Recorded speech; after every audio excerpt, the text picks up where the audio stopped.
O que precisa, de verdade, para desvendar um crime no Brasil? Hoje, a gente vai mergulhar no processo talvez mais crítico de todo o sistema de justiça, o inquérito policial, e, claro, na jornada de quem está no comando de tudo isso, o delegado.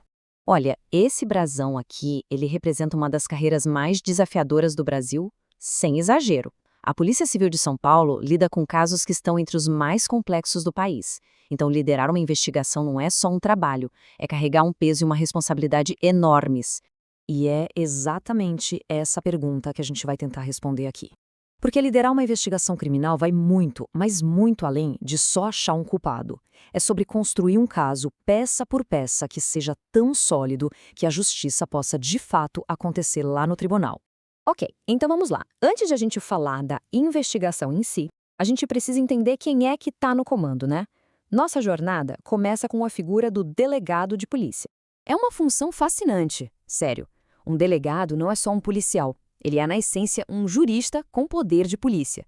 É a autoridade que pode começar uma investigação do zero e ir com ela até o fim, funcionando como o primeiro e, muitas vezes, o mais crucial pilar da justiça. Mas como se chega lá? Bom, o caminho é uma verdadeira prova de fogo. Um concurso público que, olha, é extremamente competitivo.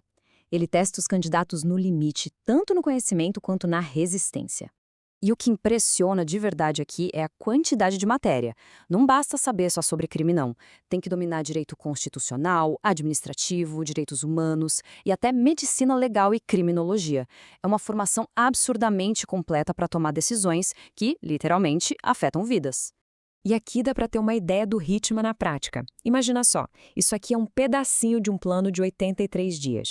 Num dia, o foco é processo penal e o próprio inquérito. No dia seguinte, já muda tudo, um mergulho em direitos humanos. É uma maratona intelectual e bem implacável. E aqui a gente chega num ponto fundamental da preparação. É preciso ter uma memória quase fotográfica. Por quê? Porque, segundo os cursinhos, cerca de 72% das questões são tiradas direto da lei seca, ou seja, do texto puro da legislação.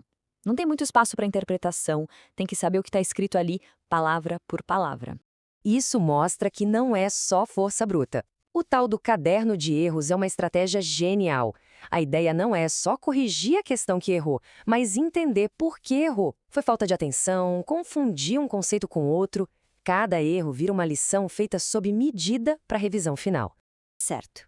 Depois de passar por tudo isso, o delegado finalmente tem em mãos a sua principal ferramenta de trabalho, o inquérito policial. Mas, na prática, o que é isso? Pensa no trabalho clássico de um detetive de filme. O inquérito é essa fase, onde se busca responder às perguntas essenciais. O que aconteceu? Como aconteceu? E, claro, a mais importante de todas, quem foi o responsável? E aqui está talvez a distinção mais importante de todas. O inquérito é o roteiro do caso, não o filme. Ele coleta as informações, junta as peças, prepara o terreno. O processo, esse sim, é o julgamento, onde o juiz vai analisar tudo e dar o veredito. O delegado escreve o roteiro, o juiz dirige o filme. Acho que a analogia ajuda a entender. E essa citação histórica, lá da criação do nosso Código de Processo Penal, resume perfeitamente a função dele. O inquérito serve como um filtro, uma garantia, para que só acusações que tenham um mínimo de fundamento, apoiadas em provas, cheguem de fato a um tribunal. Beleza, agora vamos mergulhar nas entranhas do inquérito para entender como ele funciona. O que faz dele uma ferramenta tão poderosa e ao mesmo tempo que gera tanto debate? Ele tem várias características, mas vamos focar em 3 que são chave. Ele é inquisitivo, sigiloso e, curiosamente, dispensável. Mas são as 2 primeiras, inquisitivo e sigiloso, que geram toda a atenção e a discussão. Então, o que raios significa inquisitivo? Basicamente, quer dizer que a investigação é uma via de mão única.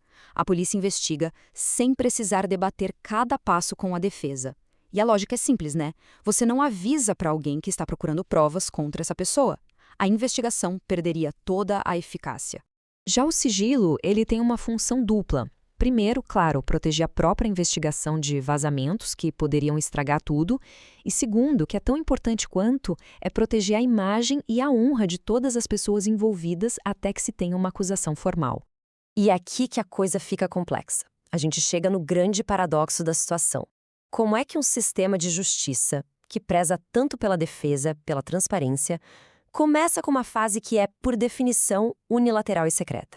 A pergunta que não quer calar é: se o inquérito é assim, unilateral e secreto, cadê o direito de defesa? A pessoa que está sendo investigada fica de mãos atadas, completamente desprotegida? A resposta curta é não. Existem salvaguardas bem importantes. O investigado tem sim o direito a um advogado. Esse advogado pode acompanhar os depoimentos e, o mais crucial, tem acesso a todas as provas que já foram oficialmente registradas. O segredo vale só para o que ainda está acontecendo, para as investigações em andamento, justamente para não atrapalhar. E olha, esse direito não é um favor, tá? Ele é garantido pela súmula vinculante 14 do STF. Isso significa que é uma ordem do Tribunal Supremo com força de lei que nenhum delegado ou juiz pode ignorar. É a principal ferramenta para equilibrar a balança. E no fim das contas, a gente volta para o propósito original de tudo isso. O inquérito policial, com toda essa complexidade e tensão, existe para ser esse filtro, para separar o joio do trigo, sabe? Para evitar que acusações frágeis ou até maliciosas sobrecarreguem a justiça e destruam reputações sem motivo. Com o relatório final do delegado em mãos, a bola passa para o Ministério Público. Aí começa um capítulo totalmente novo. Mas uma coisa é certa: o destino de todo o processo judicial, ele foi em grande parte selado bem aqui, nessa fase do inquérito.